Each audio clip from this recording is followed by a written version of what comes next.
Hi, I'm Samantha. I am a mom, and I've got a 1.5-year-old little girl and my husband, and we live in Virginia in the United States.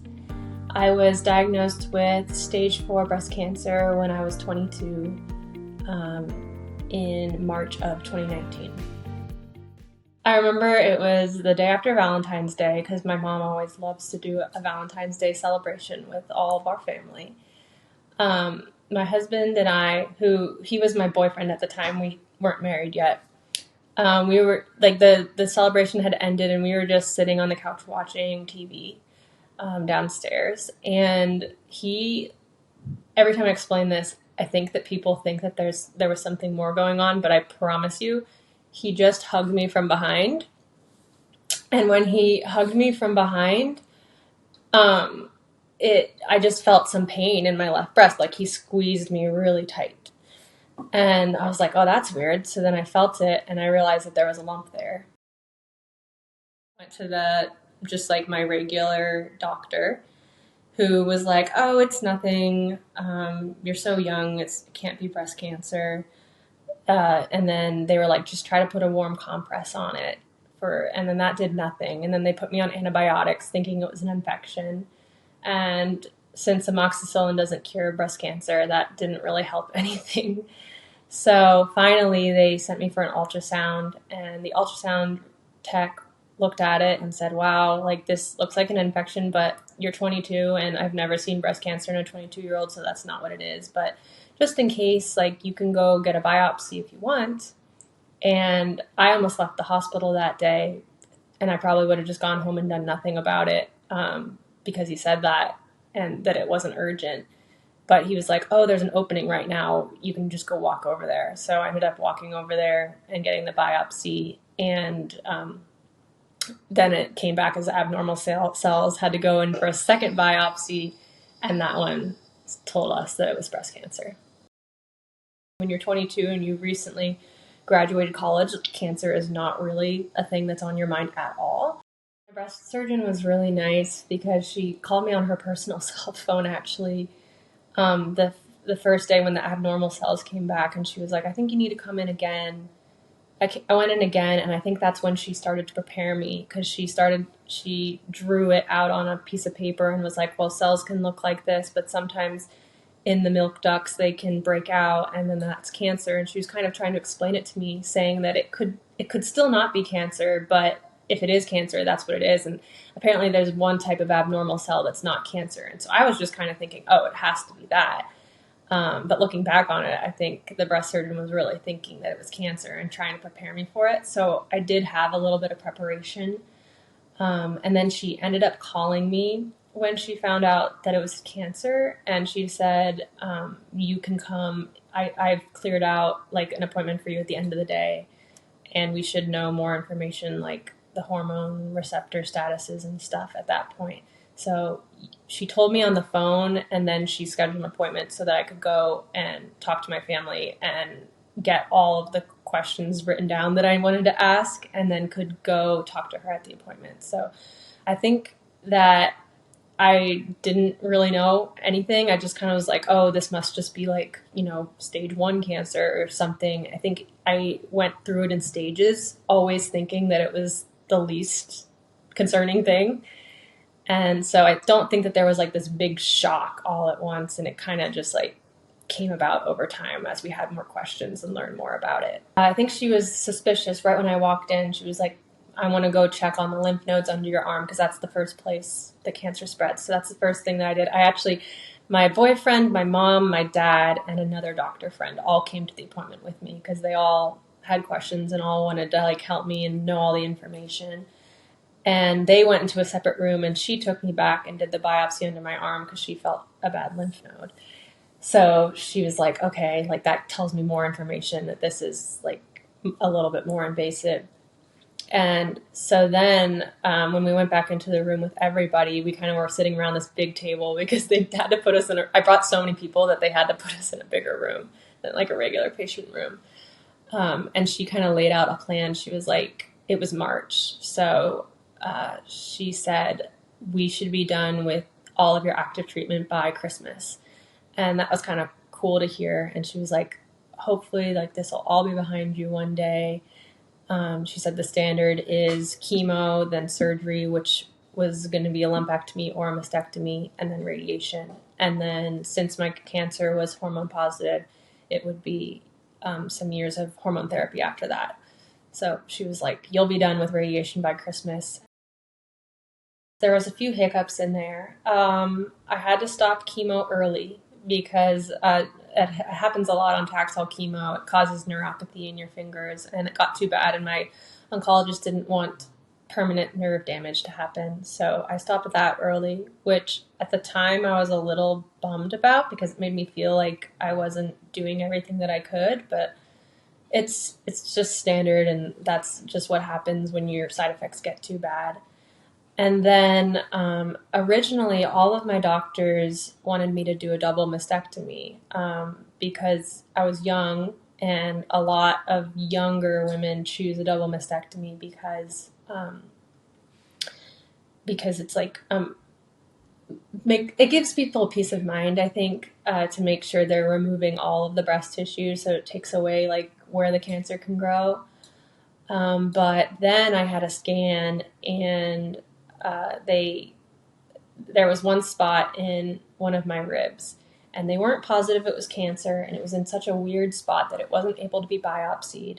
It was a rib that's high up, like in your neck, so you can't remove it, and we talked to neurosurgeons about removing it, but there was like a little spot on there, and we weren't sure it was cancer. And then when I had chemo and I had scans again, that spot was more contained, so then they were like, this is probably cancer because the chemo shrunk it and it behaved like the other cancer in your body. So then we were kind of like, okay, this is stage 4. At this point, mastectomy isn't actually going to matter too much because the cancer already spread past your breasts. So you could probably just do a lumpectomy. And also, if you do a lumpectomy, the recovery time is shorter, so you can get onto radiation. And since you have that spot in your rib, we want to do some radiation on the rib to try to cure that spot since we can't remove it with surgery. And so, yeah, I ended up not doing a mastectomy and ended up with a lumpectomy, which is kind of weird because, like, when you think about cancer before you have it, you're like, oh, if I had cancer, I of course would always do the most drastic option possible. But then when you're actually faced with the decisions, you're not always picking that for yourself and your situation. So I did the lumpectomy, I did radiation, and I finished that in November. I had a pause in radiation, not a pause, but they were actually really nice and got me in on a Saturday, and then I could go on my Disney trip and come back one day early to continue radiation. And then I started hormone and targeted therapy in November after radiation. And I did that for 2 years. And the entire time since I had that radiation on that tiny spot on my rib, that entire time I was NED on scans. I was no evidence of disease. I was having a lot of side effects with targeted therapy and hormone therapy. And being NED for so long, I was just like, I don't even know if these therapies are doing anything or if it's just making me miserable. It was causing a lot of physical side effects and mental side effects that were just probably the hardest time in my life so far. Not even like way harder than chemo and radiation, all the rest of it. So I wanted to stop early. My oncologist really wanted me to get to 3 years, but I really could only make it 2. And so I stopped early, and then only then after that was I like, like I kind of want to try to have a baby and see what, like, if that is okay. So I asked him about that, and he was citing some recent studies about women who have had breast cancer getting pregnant, stopping hormone therapy after 2 years, the same way that I was doing, taking a break and getting pregnant and then going back on treatment, and citing that didn't increase their chances of cancer reoccurring. And some people had their cancer come back and some people didn't, but getting pregnant didn't affect that.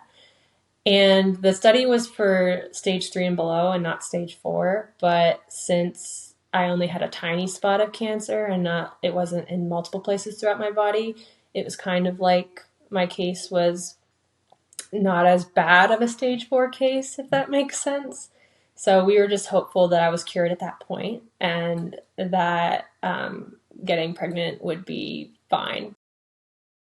I did get pregnant in April of 2022 is when we found out I was pregnant. Pregnancy was great. As I got off of the targeted hormone therapy, I think in October of the previous year. So yeah, I think I started in November of 2019 and ended in October of 2021. So I had been off of that for a while. Like my cycles had returned to normal because I wasn't having periods for that whole time. And I felt amazing. And I think it was just because I wasn't on those hormone medicines anymore. And I still had all of the same pregnancy side effects that lots of people have with like the nausea and stuff like that. But I think I was so used to being nauseous all the time from my other medicine that that didn't really like affect me. And I just felt good that I wasn't on the other medication. There were some lingering effects of stuff, and there's still stuff that I deal with from chemo. I still have hot and cold sensitivity in my fingers and my toes, my ears and my teeth.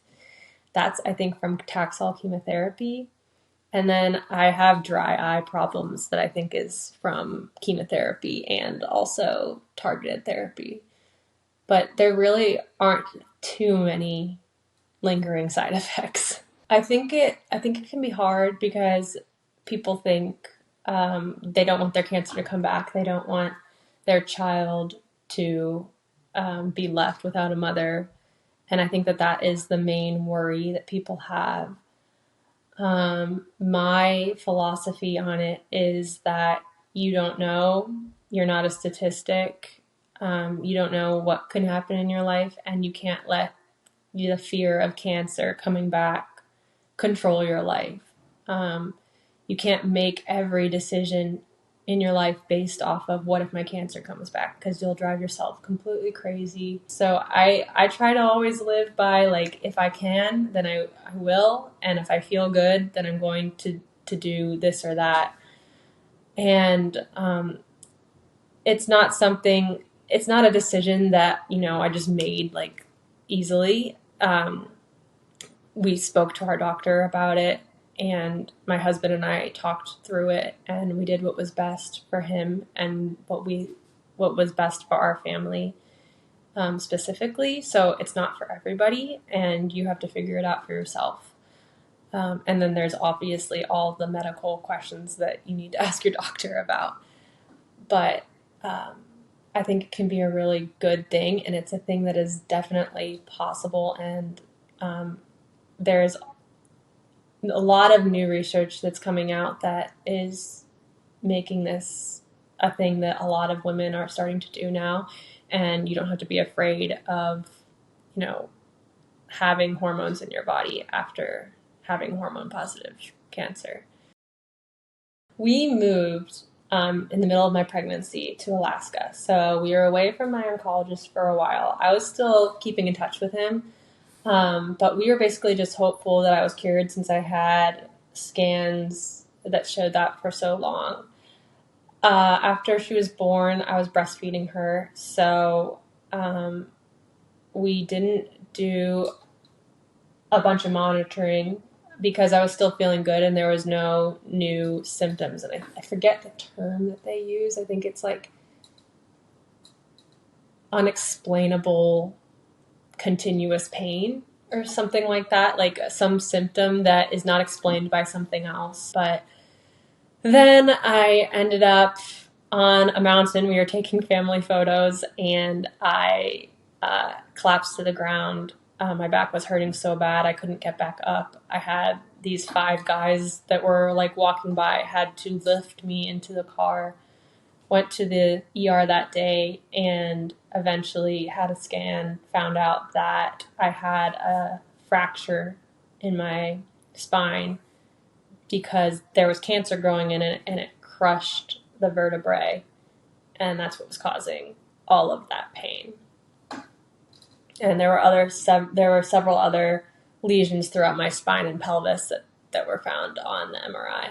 So I couldn't get on a plane to move back to Virginia because they were worried, if something shifted that it could paralyze me. Also, there was no way I could make myself comfortable on a plane seat. So I needed to have surgery to stabilize my spine before we moved back. And we couldn't even really think about treating the cancer until that happened either. So it's kind of a scary time where it was like, we're not doing anything to help the cancer, but we just need to make it so I can walk again. And so I had a surgery in the middle of August, and then it's a very painful recovery. I mean, I was in tons of pain beforehand, so it didn't really matter to me, but I needed like 2 weeks of recovery. So then when we got to Virginia, I was able to meet with my oncologist and come up with a new plan going forward. So first, they were thinking I needed radiation on that vertebrae in my spine that had the fracture, because there was lots of other spots throughout my spine and pelvis, but that was the one that was the biggest and obviously causing the most problems. So we did like 3 rounds of radiation on that first. And then my oncologist knew that hormone and targeted therapy made me miserable. But he gave me 3 options of things. He said I could go on hormone targeted therapy, or I could do this chemo pill called Zolata. I'm not exactly sure how to pronounce it, which is basically just like a pill that you take every day that like is chemo kind of, but orally, so you don't have to like get infusions and it's less side effects and stuff.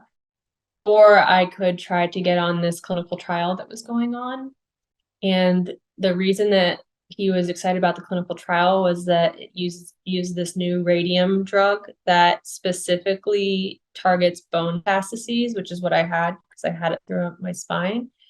And it was already an approved treatment that was being used for, I think, prostate cancer. And so it was being used for prostate cancer with lots of success. So that basically it was a clinical trial testing this on metastatic breast cancer patients.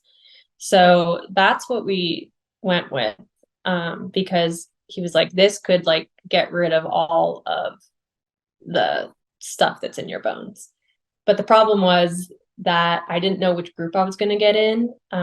They were going to tell me. It's not like a blind thing where you like placebo, but I was either going to be in a group that was just getting chemo or in a group that was getting chemo and the radium drug. And so there was a lot that went into that. That was a really stressful time in my life because there was a period of time when I had to wait to get approved for the trial. I couldn't start the trial without being 14 days, I think, from my last dose of radiation. So there was 2 weeks in there where I was doing nothing and I could just feel things getting worse. I ended up in the radium arm of the trial, which was good. And I did that for a while. And I do think that I truly do believe it helped. It helped my pain a lot, and it decreased my like some of my markers in my body with that they draw from blood. But I ended up having to go off of the trial because my scan showed kind of a mixed result. It showed that some areas were better and some areas were worse. And personally, I think that that's because my original scan was in September and not right before I started the trial. And like I said, there was that 2-week time frame where things got worse, but there's no way of knowing if that was it or not. So obviously the wise thing to do is to come off the trial, and the required thing to do is to come off the trial. So I came off the trial, and then I was like, okay, I'll start the chemo that he was talking about. Went home, talked about it with my husband and my family, and decided that I was going to give hormone and targeted therapy another try, even though it made me miserable last time. And I just thought, I was younger then. I was 22 and now I'm 27. So that can make things easier. And being pregnant can change your body in so many ways. And also my oncologist recommended trying a different form of a different drug that's also not the exact same drug that I was on before. So that's what I'm doing now. I'm currently on an anastrozole and abemaciclib, which is slightly different than my letrozole and ribociclib that I did in 2019. And I think that people don't really realize how much thought is put into them. Like, it's not just like you're like, oh, I'm going to do this, I'm going to do that. Like, you sit and you think about this for days and weeks and months, and sometimes just like talking it through and talking to doctors. But I do think that experience was good because it did make me make that decision. And it also made me realize that I'm exactly where I should be. Having a supportive family and supportive husband to help talk through things with me.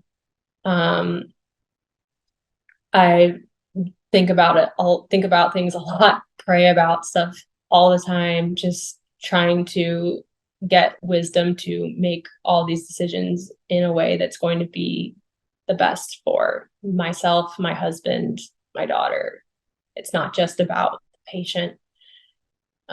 So yeah, it takes a lot of work, and it's not just something that you just like make a split second decision on. It's lots of thinking and praying. The whole point of stage 4 treatment is to find a treatment that you can tolerate for the rest of your life, because you're on treatment for life most of the time. So I think, when we went to that place and we found out all the information, and then talking with my oncologist more about like, is this realistically going to be the best option? I think that that's what made us be like, okay, like, I think that this is what's going to be good. And it wasn't just me. My husband was so afraid of me being on it again. He knew how much I suffered when I was on it too. And it affects not just me, it affects him. So I think, like, yeah, you do have to be like, okay, let's just give it a shot. And so going on it the second time around, I think it's nice. It's working better. I don't know if it's, like I said, that my body went through a pregnancy, or if it's just because I'm older, or if it's just because it's a slightly different drug than before, or if it's really more of a mental thing where it's like, before it was kind of like I was in this mindset of, is this doing anything? And now I'm doing it, and I have scans every 3 months, and I can see that it is, doing something. I think everything happens for a reason. I mean, people blame, people think that it was a dumb decision for me to get pregnant.